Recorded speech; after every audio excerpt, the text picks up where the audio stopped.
Hello guys, welcome to another video of stock market friends. I finance limited जिस IPO का आज के इस वीडियो में लिस्टिंग के बारे में डिस्कस करेंगे। क्या ये कंपनी लिस्टिंग डिस्काउंट होगा या लिस्टिंग गेन होगा, मतलब प्रॉफिट होगा या लॉस होगा लिस्टिंग पर, और इसमें क्या स्ट्रैटेजी होना चाहिए, इन सभी पॉइंट्स को डिस्कस करेंगे। और जीएमपी कितना चल रहा है और लिस्टिंग कब होने जा रहा है, तो चलिए फ्रेंड्स वीडियो स्टार्ट करते हैं। और ये कोई रिकमेंडेशन वीडियो नहीं, इसलिए जो भी फाइनल डिसीजन होगा अपने रिस्क पर लीजिएगा।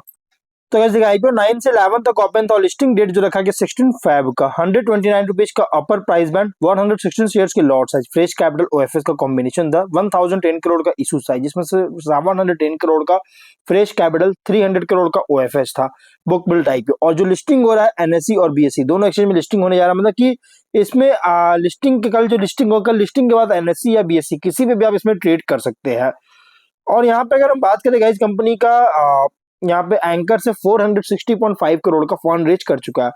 लेकिन अगर जीएमपी की बात करेंगे तो जीएमपी कंपनी का निगेटिव में है, जो कि इस बार का जीएमपी देखने को मिल रहा है -3 रुपीज का, जिसके अकॉर्डिंग गाइस कंपनी जो है अगर देखा जाए तो -2% का लिस्टिंग गेन मिल सकता है, मतलब कि 2% का 2.3% का लॉस मिल सकता है, मतलब डिस्काउंट मिल सकता है, लिस्टिंग डिस्काउंट मिल सकता है।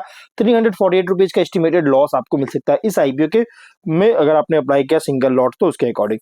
लेकिन सब्सक्रिप्शन अगर देखिएगा सिर्फ क्यूआईबी में ही 1.6 टाइम सब्सक्राइब किया गया। बाकी अदर कैटेगरी जो कि ओवर सब्सक्राइब, बाकी अदर कैटेगरी जो बहुत ही लो सब्सक्राइब, जैसे एचएनआई ओनली 5% का, रिटेल में 81% ओनली सब्सक्राइब, मतलब कि आईपीओ में बहुत ही लो सब्सक्राइब है। टोटल वो 1.04 टाइम का फुल्ली सब्सक्राइब किया गया, लेकिन इस आईपीओ में क्यूआईबी में ही मेनली सब्सक्राइब किया हुआ देखने को मिल रहा है। हाँ, रिटेल में भी थोड़ा बहुत सब्सक्राइब देखने को मिल रही है।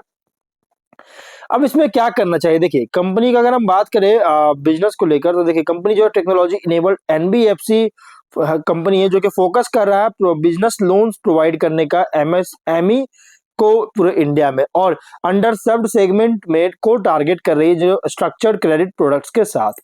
स्ट्रेंथ की बात करेंगे तो स्ट्रॉन्ग पोजिशनिंग है एमएसएमई लैंडिंग सेगमेंट से, टेक्नोलॉजी ड्राइवन अंडरराइटिंग और रिस्क कंट्रोल है, डाइवर्सिफाइड बोरोवर बेस है अलग अलग रीजन्स में, और स्केलेबल लैंडिंग मॉडल है कंपनी का। लेकिन रिस्क भी है, जैसे क्रेडिट और एसेट क्वालिटी रिस्क का एक्सपोजर होना, इकोनॉमिक स्लो डाउन का सेंसिटिव होना, और रीपेमेंट कैपेसिटी का बोरोवर रीपेमेंट कैपेसिटी का भी सेंसिटिव होना, रेगुलेटरी और फंडिंग कॉस्ट रिस्क, और फाइनेंशियल सेक्टर सेंटिमेंट जो कि इसकी लिस्टिंग परफॉर्मेंस को इम्पैक्ट कर सकती है। पीयर कंपैरिजन करेंगे तो यहाँ पे लिस्टेड एमएसएमई फोकस्ड एनबीएफसी से कंपेयर करेंगे तो ये ऑपरेट कर रहा है नीश सिमिलर, एकदम सेम नीश पर काम कर ऑपरेट कर रही है, टेक्नोलॉजी बैक्ड क्रेडिट असेसमेंट पर के साथ, जो कि ऑलरेडी बहुत सारी कंपनीज है, जैसे एसबीएफसी फाइनेंस हो गया, बहुत सारी कंपनीज ऑलरेडी अच्छी तरह काम कर रहा है, सिमिलर बिजनेस कर रही है। और डाइवर्सिफाइड एनबीएफसी से रिलेट कर, जैसे आप बैंक वगैरह हो गया जो कि डाइवर्सिफाइड है, जो कि एनबीएफसी प्रोवाइड करता है, plus bank account saving Kasa ratio भी, कासा अकाउंट भी आपको प्रोवाइड करती है, जिसके कंपैरिजन में गाइस रिलेटिव में हायर ग्रोथ पोटेंशियल कैरी करता है ऑल्सो। लेकिन also higher credit concentration risk भी है कंपनी के लिए।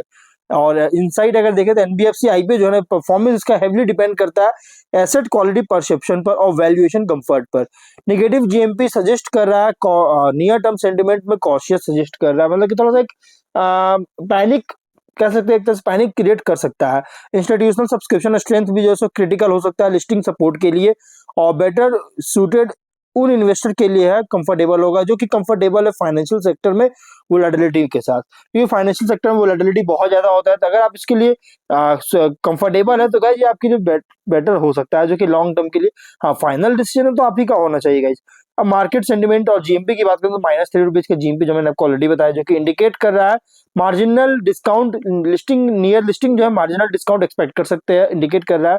और ग्रे मार्केट सेंटिमेंट भी जो है ना ये रिफ्लेक्ट करता है शॉर्ट टर्म आउटलुक, जो कि कॉशियस, मतलब कि एक अलर्ट थोड़ा सा नेगेटिव देखने को मिल सकता है। फाइनल लिस्टिंग मूवमेंट डिपेंड करेगा क्यूआईबी डिमांड पर और ब्रॉडर मार्केट मूड पर। मार्केट मूड कैसा होता है कल के दिन उसके अकॉर्डिंग, और क्यूआईबी का डिमांड तो गाइस वन टाइम हुआ है, जो कि फुल्ली से थोड़ा ज्यादा सब्सक्राइब देखने को मिला है। बट गाइस देखना है कि क्या जीएमपी पॉजिटिव में आ पाता है या फिर नहीं।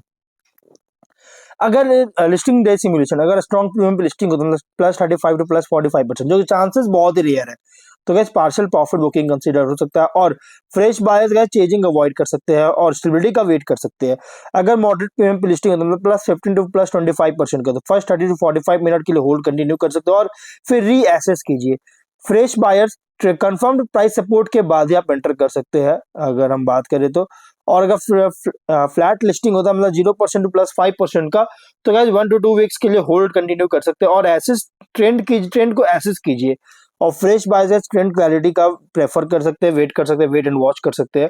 डिस्काउंट लिस्टिंग होता है जो कि चांसेस ज्यादा है क्योंकि जीएमपी नेगेटिव में है, तो -2 to -10% का अगर लिस्टिंग होता है तो गाइज आप allottees panic selling first few minutes में अवॉइड कीजिएगा guys। क्योंकि देखिए पैनिक सेलिंग क्या होता है ना, अगर डिस्काउंट लिस्टिंग होता है ना तो सभी लोग क्या करते हैं कि पैनिक सेलिंग कर देते हैं। तो इसमें कई बार ऐसा भी देखने को मिला है कि आईपीओ लिस्टिंग डिस्काउंट पे हुआ है बट लिस्टिंग के कुछ देर बाद 1 से 2 घंटे या 3 घंटे बाद या फिर नेक्स्ट डे में क्या होता है कि पॉजिटिव में आ जाता है, जितना जो प्राइस बैंड रहता है शेयर का, जो आईपीओ जो प्राइस बैंड होता है पर प्राइस बैंड उसको टॉप बीट करके उसको क्रॉस करके एक नया हाई बना देता है। तो इस वजह से गाइस पैनिक सेलिंग जो है सो अवॉइड कीजिए और वॉच कीजिए सपोर्ट लेवल को, केयरफुली सपोर्ट लेवल जरूर वॉच कीजिएगा गाइस। फ्रेश बायर्स एंटर से पहले स्टेबलाइजेशन के लिए वेट कर सकते हैं। लिस्टिंग डे स्ट्रेटजी क्या होना चाहिए, अगर लिस्टिंग वीक होता है, वीक ओपन होता है तो गाइस सपोर्ट मॉनिटर कीजिए, सपोर्ट और वॉल्यूम को कोई भी एग्जिट डिसीजन लेने से पहले fresh buyers early entry avoid कर सकते हैं अगर सेलिंग प्रेशर बहुत ज्यादा हाई होता है तो, और एंटर तो तभी कीजिए जब क्लियर प्राइस स्टेबिलिटी आ जाता है। और 1 वीक क्या करना चाहिए लिस्टिंग के बाद, देखिए ट्रैक कीजिए वेदर स्टॉक सस्टेन करता है या फिर नहीं, बिलो और एबव इशू प्राइस अगर सस्टेन होता है, बिलो प्राइस भी हो या फिर एबव प्राइस, तो गाइज आप इसमें एंटर कर सकते हैं। और मॉनिटर कीजिए एसेट क्वालिटी कमेंट्री का और क्रेडिट ग्रोथ अपडेट्स का। एनबीएफसी सेक्टर सेंटिमेंट को भी और इंस्टीट्यूशनल पार्टिसिपेशन को भी वॉच कीजिए। रीअसेस कीजिए एक्सपोजर का वॉल्यूम सपोर्टेड ट्रेंड के बेस पर। और इसलिए गाइज जो भी फाइनल डिसीजन लीजिएगा अपने रिस्क पर लीजिएगा, ये कोई रिकमेंडेशन वीडियो नहीं, क्योंकि गाइज अपने रिस्क पर ही डिसीजन लीजिएगा। तो मिलते हैं नेक्स्ट वीडियो में, टिल देन बाय बाय।